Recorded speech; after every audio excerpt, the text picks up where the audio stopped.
Sim, é verdade, eu sei, eu devia continuar a cumprir a minha promessa e fazer episódios sobre cidades em 3 palavras e um livro, como já fiz de Trieste, foi ainda o único. Bem, ontem falei de Madrid, de 25 de Abril, talvez se possa enquadrar, mas hoje não.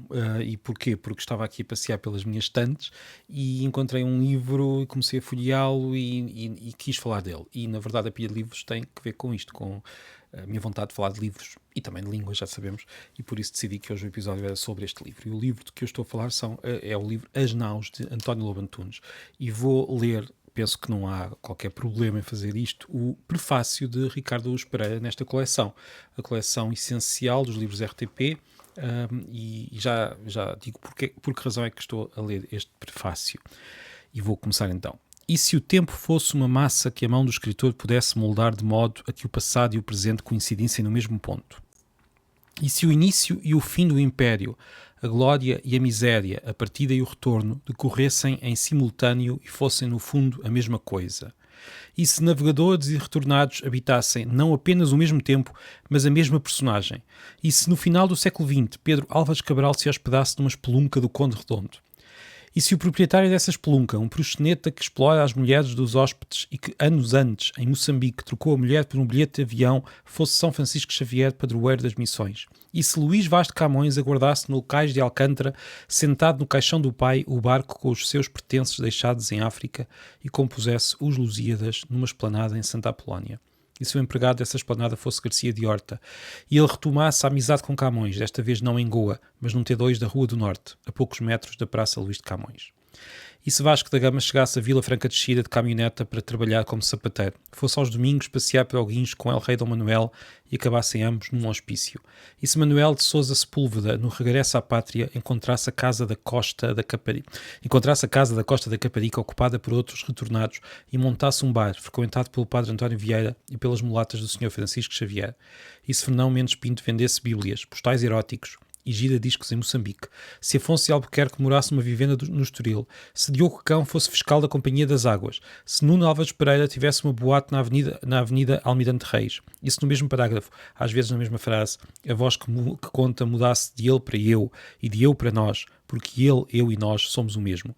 Isso num livro publicado no ano em que passavam precisamente 5 séculos sobre a descoberta do caminho marítimo para a Índia, esses 500 anos coubessem num par de dias e aí se misturassem astrolábios e nylon, escorbuto e heroína, ninfas e travestis, naus e aviões, o achamento do Brasil e o retorno de Angola. E se essa realidade absurda fosse mais real que a nossa e esse retrato impossível mais nítido que uma fotografia? Escrito por Ricardo Luz Pereira. E trago isto hoje aqui para este episódio porque eu sei que os livros de António Lobo Antunes e que o estilo de António Lobo Antunes podem levar a uma recusa quase visceral de algumas pessoas. Até mesmo tudo isto que acabei de ler, para algumas pessoas será apenas uma provocação, misturar as grandes figuras da história com estas figuras menores, um proxeneta, e por aí fora. Quando na verdade eu encontro aqui algo que é muito, como é que eu ia dizer, muito importante. Esta espessura dos dias, isto parece mais uma daquelas expressões que não querem dizer nada, mas o que eu quero dizer é as dificuldades, as crises, as discussões ao final do dia, as dívidas, as cartas das finanças, o café que tem mesas de plástico e que não é nada bonito, mas onde as pessoas se encontram e às vezes discutem, outras vezes falam simplesmente com nada de heroico, apenas a nossa vida do dia-a-dia desta espécie que vai vivendo os dias, às vezes o melhor que pode, outras vezes o pior que pode, e isto em contraste com estas ideias que nós temos, esta forma narrativa, heroica de contar as coisas, que também existe, também faz parte da humanidade, e que misturar isto tudo e fazê-lo com este estilo que também usa as palavras da mesma forma, pega nas palavras que são ditas num balcão por alguém que tem enfim, que tem as unhas sujas e que está a beber um café e que está aos gritos com o vizinho, ao lado de outra pessoa que está simplesmente a contar uma história ao filho e que faz o melhor que pode naquele dia, ao lado de uma pessoa que veio, que nos anos 70 veio de Angola desesperada e cheia de problemas e também de ódios e de esperanças, ao lado de Camões, tal como nós o imaginamos, como um grande poeta do nosso país. E já estou um pouco a delirar, mas no fundo é isso que eu queria dizer, que este autor escreve esta massa que mistura e que, tal como Ricardo Araújo Pereira diz, mistura tudo isto e que, tal como Ricardo Araújo Pereira diz, tem esta característica de ser mais nítido que uma fotografia, um retrato mais nítido que uma fotografia. Não é um autor fácil e não tem de ser.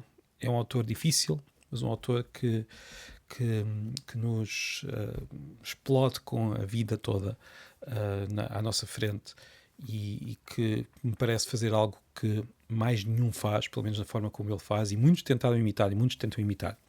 Por outro lado, é um autor muito, muito difícil de traduzir e, no entanto, ainda no outro dia na Feira do Livro estávamos a conversar sobre isso, e, no entanto, é traduzido.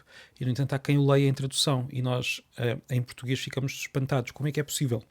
Estas palavras com a vibração particular do grupo social a que pertencem, ou daquela rua, o Conde Redondo, a forma como se fala ali, ou como se fala daquela rua, que tem um significado muito preciso para quem está a ler este texto, e de repente como é que isto se passa para outra língua? Como é que isto passa para outra língua? E, no entanto, passa.